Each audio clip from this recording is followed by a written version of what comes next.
So here we have a typical twist switch. In this case, this is a twist switch for a 328 Ferrari. These have a typical problem where they crack right through the middle of the semaphore. There's an entire different series of repairs for those. As a matter of fact, here is one that we just cast. It still has the sprues on it. We actually made this in a silicon mold, so we have new ones of these available sometimes. Other times we have other ways of repairing them. But this is going to be a discussion of how to remove it so that you can inspect the contacts in it. So when it's on the stock and in the car, you can actually remove this by pulling the snap fit plug out of the center of the switch. And that's done very simply by grabbing the switch here, grabbing the stock arm there, and kind of pushing your thumbs together, and look at that, it pops right out. That way you put no tension on the unit itself just by pulling on it, and all of the tension that goes between this plug, which is butted against the inside of the unit, and the switch housing itself. Now, I would recommend putting a baggie over this, because a lot of times when you pull it off, you overshoot and boing, out comes the spring and ball bearing. And this goes in some place where you don't want it to go. Now, this is what we call the pincher bug style. I'm going to set this ball bearing aside for a moment, and you can see the spring is down in that bore. Okay, and this is what we call the pincher bug style. Now, if you look sideways right into the side of this, you'll see that debris could get caught between these two contacts.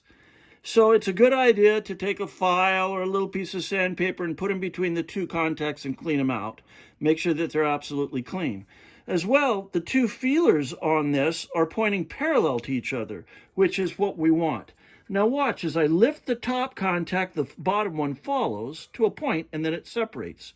Similarly, if I lift the bottom one down, it follows to a bit and then separates. When these are separated, of course, it's off. When they're together, it's closed.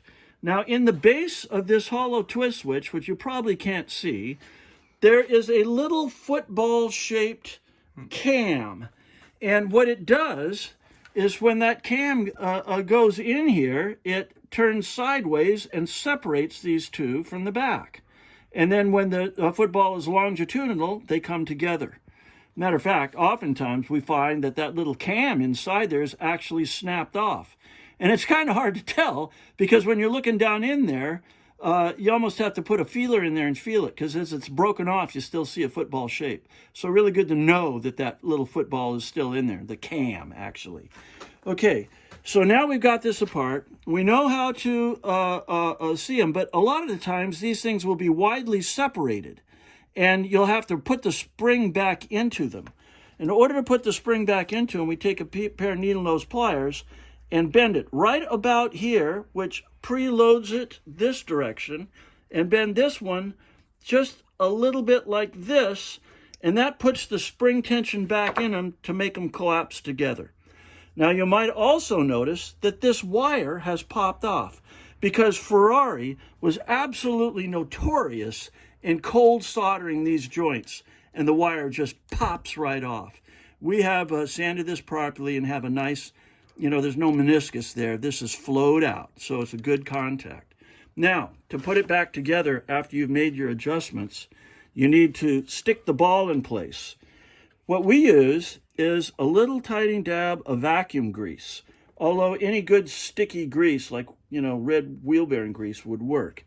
Now we nestle the ball into that item, and then we look down the end of our knob, and we'll see that there is a ball bearing track on these two surfaces here. So what we do is we start it, because those tracks are always in the corner, we start it like this. Now it's in the track.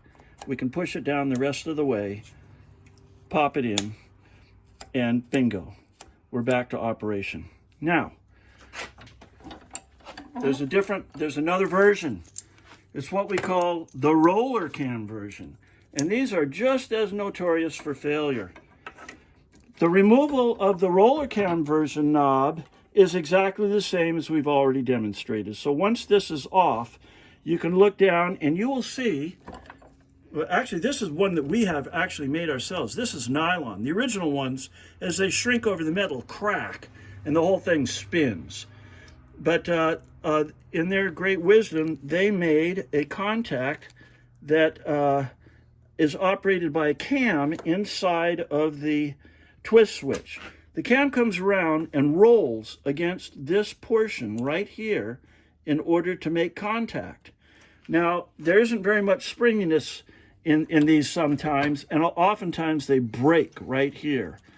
So we have actually made a stamping die and have stamped new springy bronze contacts. When this one doesn't operate, it's often because its little head is not contacting the cam. And to fix that, you simply put a pair of pliers between here and the access point on the top and the tip, and you make just a little squeeze like that, tiny. Now it will contact, and its cam will still be proud. And then you put it back together the same way. A little bit of grease on top of the ball bearing, slip the assembly on, snap it in place, and then you can test it. It's either continuity or not with an ohmmeter, or you can go down to the gang plug if it's still on the vehicle and find the green and ground wire and then operate it to test to make sure it operates.